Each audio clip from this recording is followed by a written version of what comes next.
আমি ভালো আছি বলি, কারণ সত্য বললে লোকে দূরে সরে যাবে। আমি হাসি কারণ কান্না দেখলে সবাই ভাবে আমি দুর্বল। আমি চুপ থাকি কারণ কষ্ট করলে কেউ বোঝে না, শুধু বিচার করে। তুই জানিস এই দুনিয়ায় সবচেয়ে বেশি অভিনয় হয় ভালো থাকার অভিনয়।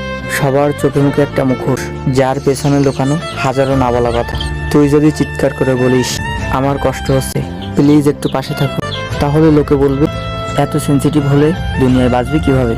তোর কষ্ট তোর যুদ্ধ, এই সমাজের সময় নেই সেসব বোঝার। তারা শুধু দেখবে তুই কেমন পারফর্ম করিস। তুই হেরে গেলে বলবে ও তো এমনই ছিল, কিন্তু তুই কত রাত না ঘুমিয়ে লড়েছিস সেটা কেউ জানবেই না।